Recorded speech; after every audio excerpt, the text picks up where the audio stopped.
salir a tomar una foto no es solamente tener una cámara, ponerla en un sitio y tal, sino que tiene que ver con el cuerpo que se ubica en un sitio y le pasan cosas. Y ese cuerpo que le pasan cosas no es fácilmente replicable por la inteligencia artificial. Es decir, todas aquellas acciones que tengan que ver con cuerpos reaccionando a cosas va a ser muy difícil de mapear, de emular con inteligencia artificial. ¿Es la inteligencia artificial una aliada o una amenaza? Para nuestro invitado de hoy, la respuesta es clara. La IA puede ser una compañera que nos ayuda a navegar la vorágine de contenidos que nos rodea. Sin embargo, cuando se trata de crear, nos recuerda algo fundamental. Las ideas nacen del cuerpo, de las experiencias y vivencias que ninguna tecnología puede sustituir. Jorge Caballero es cofundador de Gusano Films y Artefacto, doctor en cine e inteligencia artificial por la Universidad Pompeu Fabra y 2 veces ganador del Premio Nacional de Documental en Colombia. En esta conversación nos propone dejar atrás el paradigma de la sustitución para abrir la discusión sobre cómo regular la IA en beneficio de los procesos creativos y de quienes los llevan a cabo.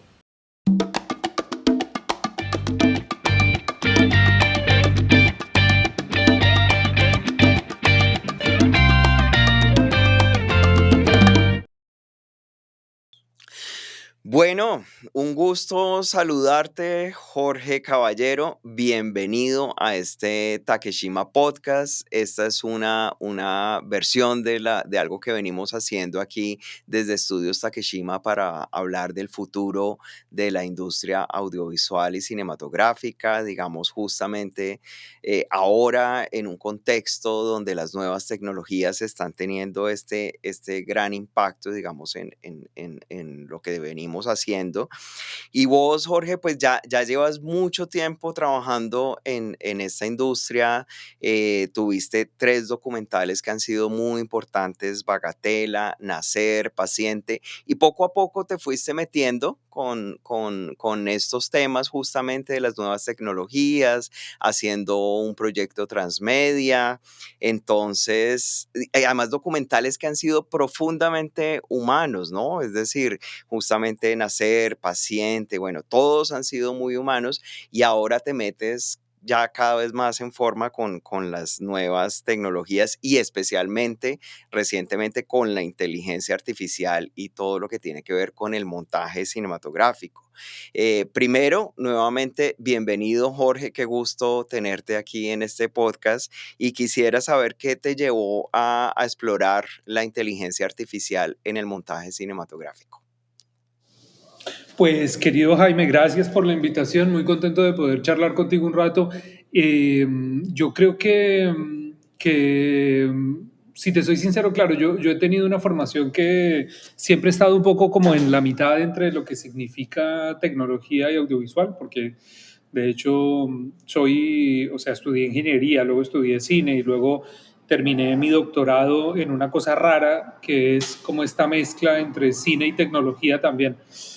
Y es una cosa bastante particular porque realmente sí que desde el cine, cuando se quiere hacer análisis, por ejemplo, de estudios fílmicos y desde las humanidades digitales, ¿no? Sobre todo, hay como mucho de esta convergencia de lo que significa trabajar con datos y trabajar con cosas que a priori son como mucho más cualitativas, ¿no? Con lo cual siempre ha tenido como este interés en todo esto y hay como una especie de campo de estudio que es interesante, que acoge todo esto y me siento como muy cómodo, digamos, como en esa indagación de lo que significa eso.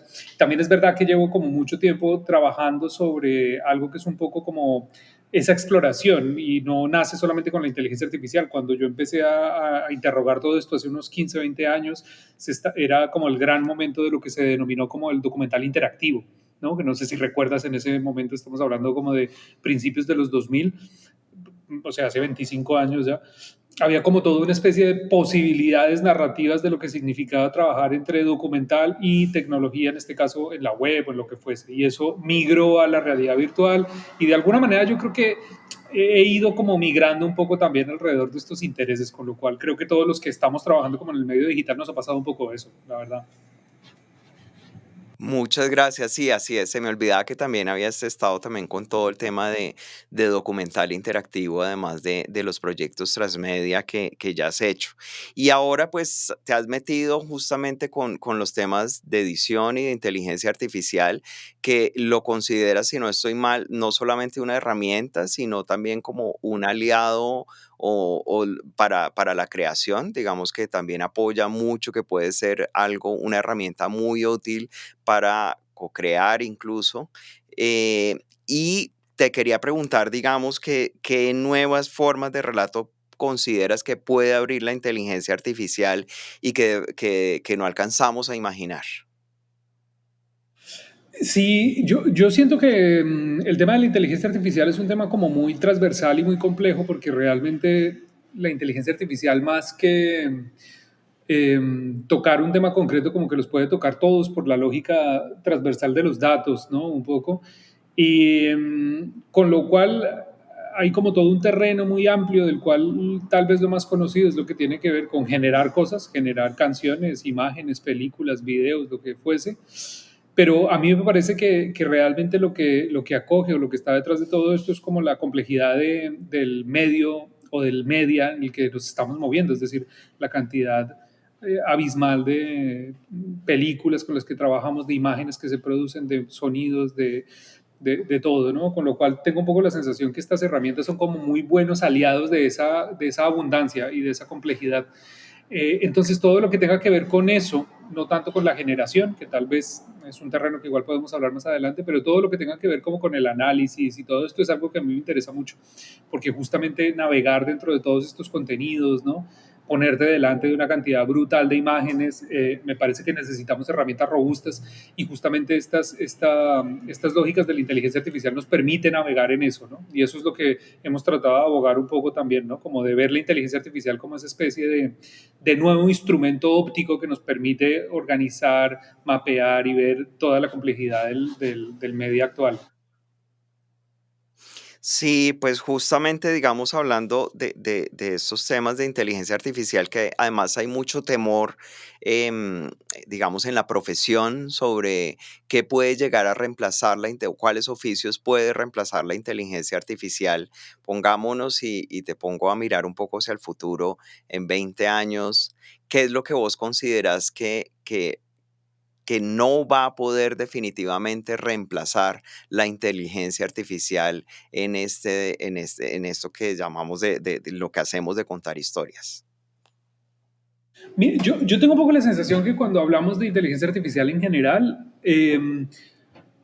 lo primero, la mercadotecnia lo ha vendido muy bien, ¿no? Como realmente un reemplazo perfecto de muchas cosas, porque sí que es verdad que se pueden como automatizar y sistematizar muchísimas cosas, pero me parece que en ese discurso siempre hay algo como un tanto totalitario en el sentido de que la creación, por ejemplo, en este caso la creación audiovisual, fuese como una serie de pautas y normas que nacen un poco de algo que es más bien digital y que tiene que ver con el hecho de generarlas en el sentido estricto de tomar una fotografía o de, no sé, de lo que tenga que ver, digamos, como con ese proceso digital, ¿no? Y a partir de ahí duplicar, digamos, ese proceso. Pero siempre que pensamos eso, dejamos de lado todo lo que tiene que ver con lo físico, la fisicidad, es decir, salir a tomar una foto no es solamente tener una cámara, ponerla en un sitio y tal, sino que tiene que ver con el cuerpo que se ubica en un sitio y le pasan cosas. Y ese cuerpo que le pasan cosas no es fácilmente replicable por la inteligencia artificial. Es decir, todas aquellas acciones que tengan que ver con cuerpos reaccionando a cosas va a ser muy difícil de mapear, de emular con inteligencia artificial, ¿no? Entonces, a partir de aquí hay trillones de cosas que no se van a poder, o que siento yo que incluso que estamos bastante lejos de esto realmente, ¿no? Yo he trabajado como con muchas productoras, con televisiones, tratando como de emular esto y al final siempre llegamos a un terreno que es un tanto muerto, que es el hecho de que se necesitan cuerpos físicos en espacio haciendo cosas, se necesita la interacción, no es solamente una réplica de píxeles. Entonces, en ese sentido, hay un montón de cosas, ¿no? Gente que tiene miedo, por ejemplo, a que los actores desaparezcan. Yo creo que eso no va a suceder, porque realmente hay algo que tiene que ver con, insisto, con lo físico. y lo físico es algo que de momento estamos como muy lejos de poder conseguir, ¿no? Y como eso, un montón de cosas que sí se van a reemplazar con seguridad, pues todo lo que tenga que ver con procesos mecánicos, que ya sucede, ¿no? Traducción, tal vez procesos de postproducción, colorización, no sé, efectos especiales, muchas de estas cosas ya las estamos viendo cómo se reemplazan, ¿no? Pero yo creo que aquello que tenga que ver con el encuentro con el otro va a ser muy difícil de reemplazar y por otro lado siento que poco deseable, ¿no? Un poco también de reemplazar. Jorge, vos siempre has sido muy estudioso, académico, digamos, no solamente has dado, impartido muchas clases y ahora que vienes dando desde hace rato clases en Barcelona, has impartido talleres en varios lados y también acabas de terminar tu tesis hace poco, que quisiera que nos hablaras de tu tesis, que además felicitaciones, pues digamos por eso, porque además, si no estoy mal, creo que saliste laureado, cum laude o algo así, o no, con esa tesis creo que te Sí. fue bastante bien. Sí, Jaime, pues sí, gracias. No, pues la verdad estuvo bastante bien, fue un trabajo arduo. Yo no conozco a nadie que haya hecho un doctorado y que salga feliz de ese proceso. Es un proceso muy solitario y complejo. Y sobre todo, en mi caso particular, es verdad que era una rara avis porque ahora hay mucha gente que está trabajando con inteligencia artificial, pero cuando yo empecé el doctorado hace algunos años, era más complicado entender gente que quería hacer un poco la conexión entre cine e inteligencia artificial o tal vez veían que esto de la inteligencia artificial era un tanto más alejado y que tenía como unas restricciones más grandes de las que tenemos ahora, ¿no? Entonces fue difícil, fue muy complicado porque realmente en ese momento también había poca literatura para poderlo hacer y pocas herramientas. Mi trabajo de investigación está muy centrado en lo que significa el trabajo de edición con inteligencia artificial y de qué manera se puede utilizar esto como herramientas de organización, clasificación, entender los materiales de una manera diferente para poder ayudar, digamos, en los procesos de montaje, más que el reemplazo, digamos, de la capacidad de montaje, que en eso no creo tanto, pero de vuelta creo que en una especie de máquina muy potente que sea capaz de ayudarnos a organizar esa complejidad de los materiales, estos sistemas pueden llegar a hacer cosas como muy interesantes, ¿no? Un poco. Y eso es un poco lo que estamos, lo que hacemos en la productora y lo que a mí de una manera particular me interesa, ¿no? Un poco estos nuevos caminos, estas nuevas metodologías que propone esto de la inteligencia artificial con los materiales. Vale. Y digamos, ¿cuál fue la hipótesis tuya para empezar para abordar la tesis? Sí, básicamente la tesis versa sobre si es posible que la inteligencia artificial pueda ayudar, digamos, a ciertos procesos de edición cinematográfica, organización de materiales, clasificación, detección y sobre todo algo que en el momento en el que yo hice la tesis era muy verde y ahora ha avanzado mucho, que tiene que ver con la descripción de contenido audiovisual para que tú luego puedas, no sé, generar otras muchas cosas, ¿no? Es decir, en ese momento lo que se denominaba como captioning, que es básicamente que tú pongas un video y un sistema de inteligencia artificial tenga la habilidad de poder describirte ese video con mucha fidelidad, era francamente difícil, pero sin embargo ahí había una potencialidad brutal, porque si una máquina es capaz de describirlo, digamos, de una manera muy vívida, con todos los elementos que tiene, pues luego las posibilidades que tiene eso son infinitas, porque a partir de ahí tú puedes buscar elementos muy concretos, detectar, ayudarte a organizar cosas muy concretas, poder organizar materiales de maneras que nunca habías podido imaginar, ¿no? Localizar, clasificar archivos audiovisuales gigantescos, ayudar a procesos a filmotecas, archivos fílmicos, a gente que trabaja con archivos audiovisuales muy grandes, ¿no? Entonces a partir de ahí había un montón de cosas, ¿no? Entonces la hipótesis se centraba mucho en si se podía y si se podía, si los montadores estaban dispuestos, digamos, a asumirlo. Entonces lo que hice fue entrevistar a 15 montadores de primer nivel aquí en España. De primer nivel quiero decir gente que tiene muchas películas o que ha estrenado en muchos festivales o que tiene una carrera muy larga y con ellos hice como una indagación de si les interesaría o no y de qué manera podrían llegar a implementarlo, ¿no? Un poco ese era como el marco teórico y todo el concepto de la investigación giró alrededor de esto. Buenísimo, Jorge. Jorge, hay otro tema que me parece que es importante abordar y es los dilemas éticos, la parte de Total. regulación. ¿Cuáles vos crees que son los dilemas éticos más urgentes de abordar ahora en este cruce entre inteligencia artificial y cine? Sí, yo creo que hay dos cosas que son como fundamentales. La primera, y que están un poco de la mano. La primera es pedagogía potente. A mí me parece que estamos cometiendo muchos errores en lo que la mercadotecnia en general nos ha convencido realmente de meternos en un paradigma en el que esto es totalmente sustitutivo del ser humano y que por eso hay que tenerle mucho miedo y que lo que tenemos que hacer en la mayoría de los casos es rechazarlo, ¿no? Realmente. Y yo siento, uno, que la inteligencia artificial lleva muchos años, lo que pasa es que ahora se volvió famosa, pero realmente podríamos tirar literatura desde los años 40, sin duda, pero incluso si hiciéramos un trabajo juicioso, seguramente podríamos hablar desde finales del siglo XVIII realmente, ¿no? Con lo cual, siento que necesitamos como una especie más de investigación de pedagogías alrededor de lo que significa trabajar con todo esto para no tenerle miedo, o por lo menos para entender cuáles son los miedos reales que existen, ¿no? Te pongo un ejemplo muy claro. Aquí en España, desde este año, las convocatorias de guión prohíben de una manera tajante el uso de inteligencia artificial. Y eso lo encuentro loable en la medida que están tratando de proteger ciertas cosas, pero por otro lado, de alguna manera lo que indica es que hay un miedo brutal a que estas herramientas puedan escribir un guión de una manera absolutamente brillante, tanto que pueda llegar a suplantar a un guionista.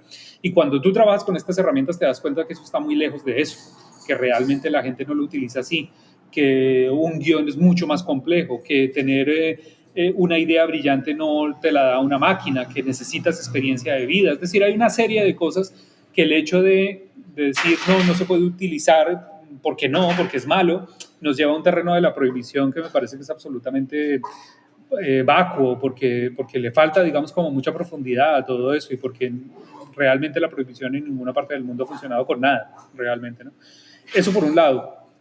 Dicho esto, sí me parece que hay una cosa que es como muy importante y es lo que tiene que ver como con algo que yo diría que ya acogen la mayoría de leyes de propiedad intelectual de todo el mundo, que tienen que ver con plagio, que tienen que ver con derechos de autor, que tienen que ver con transparencia, ¿no? Y esto me parece que sí tiene que ser claro. Es decir, yo sí abogo por herramientas de inteligencia artificial que dejen trazabilidad y que tú puedas decir, vale, esto está hecho con inteligencia artificial y esto no, esto se acoge a los derechos de autor y esto no. Es decir, ¿cuál es esa nueva normativa, digamos, en la que nos tenemos que meter? Yo creo que eso es absolutamente importante que esté y me parece que hay muchas normativas en todo el mundo que lo están haciendo. Es verdad que lo que está sucediendo es que estamos moviéndonos a velocidades muy diferentes. Lo que sucede aquí en Europa siempre ha sido absolutamente restrictivo con lo que tiene que ver con derechos de autor, ¿no? Hay una protección total del autor. Y en otras legislaciones que tienen otras lógicas del derecho de autor, pues eso no sucede. En China eso no sucede, en Estados Unidos es totalmente diferente, con lo cual siento que nos estamos moviendo en terrenos como muy pantanosos porque cada uno, digamos, se acoge lo que sea, ¿no? Un poco. Pero sí siento que hay algo. Ahora hace poco estuve en un evento en Nueva York que hablaba de algo que se denomina, es la coalición C2PA, que es básicamente como una coalición alrededor del uso de inteligencia artificial responsable para que cualquier cosa que esté hecha con inteligencia artificial pueda tener una especie de metadatos y cualquier persona pueda decir, ok, esto fue hecho con inteligencia artificial, ¿no? Una especie de certificado digital. Me parece que esta clase de iniciativas son las que necesitamos en general para poder garantizar esto y sobre todo decirle a las personas de una manera clara esto fue inventado o esto no, que yo creo que, insisto, parece que eso se lo inventara la inteligencia artificial, pero bueno, manipulaciones digitales han existido desde que existe el computador, ¿no? Con lo cual la cuestión es una cuestión de escala, es la cantidad de gente que es capaz de hacerlo, ¿no? Realmente, pero los dilemas los tenemos de siempre. Pero bueno, en definitiva sí creo y abogo mucho, digamos, como por una regulación, que eso sí creo que es importante, y no tanto regulación por la gente que lo hace, sino porque las tecnológicas nunca han tenido la necesidad de regularse tanto como ahora, ¿no? Y ahora vemos que la ventaja que tiene cualquier Facebook, Google y tal es tan grande que regularla ahora es complicado, pero es absolutamente necesario porque tienen muchísimos datos, muchísimo más poder que el que tenían hace unos años, ¿no? Entonces sí abogo por una regulación como muy responsable, acompañada de mucha pedagogía de todo esto, de lo que realmente se puede regular y lo que no, me parece. Gracias, Jorge. Y para terminar, si le tuvieras que hacer una recomendación, un consejo a un montajista o alguien, a un realizador que esté queriéndose meter con temas de inteligencia artificial y que lo convierta como parte natural de su trabajo, ¿qué le dirías? Pues mira, lo que tiene que ver con, claro, nosotros trabajamos como con muchos realizadores y muchos productoras, con un poco de todo, y aquí hay como dos universos, ¿no? El primero es entender que realmente esto es como una herramienta poderosa que necesita una curva de aprendizaje, con lo cual no es algo tan inmediato. Me parece que hay que realmente prepararse muy bien y entender que hay que desmontar la lógica monolítica de que la inteligencia artificial es una cosa y la inteligencia artificial es una serie de modelos matemático-estadísticos, millones de ellos, con lo cual tú puedes tener un modelo para algo muy concreto que quieras hacer que no significa GPT, que no significan estos modelos así, ¿no? Entonces yo creo que es como entender que realmente te puedes mover en un terreno muy, muy grande donde esta clase de cosas pueden suceder y que necesitas como mucha prueba, error, aprendizaje, y me parece que eso es interesante. Y la otra cosa es que yo creo que también es muy bueno salir de la lógica de la generación, es decir, entender que esto de la inteligencia artificial no es solamente escribir algo y que te genere un video, escribir algo y que puedas hacer una foto espectacular, que es mucho más complejo, que podría ayudarte en cosas que igual no piensas ahora y que podría llegar realmente a ser interesante como parte de tu proceso de trabajo, como, no sé, como utilizamos otras muchas herramientas para hacer cosas, ¿no? Como un motor de render que tienes en Premiere, en DaVinci o en donde sea, pues eso alguien se lo inventó para generar, digamos, una película al final, pues ahora estamos como con la posibilidad de generar esos pequeños motores que nos permiten ayudar a hacer muchas cosas de los procesos de edición o de cualquier proceso audiovisual en general. Me parece que eso es lo que es interesante ahora de ver. Bueno, Jorge, pues muchísimas gracias por haber aceptado esta invitación a Takeshima Podcast para hablar de presente y futuro de lo que se nos viene en esta industria.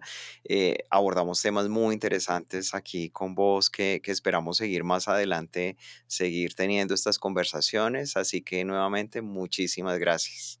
Jaime, a ti, muchísimas gracias a ti por el espacio y el tiempo. Si te gustó este episodio, apóyanos con 5 estrellas, una reseña o compartiéndolo en tus redes sociales. Takeshima Podcast es una producción de Estudios Takeshima bajo la dirección de Jaime Tenorio. Está disponible en YouTube y Spotify. Comité conceptual: Ángela Trejos Collazos, Carlos Jair Huasa Caicedo, Juan David Hernández Caviedes. Dirección y producción: Ángela Trejos Collazos, Juan David Hernández Caviedes. Dirección de sonido: Carlos Jair Huasa Caicedo. Dirección de fotografía: Camilo Marulanda. Montaje: José Victoria. Asistentes de fotografía: Angie Cambindo, Valentina Restrepo.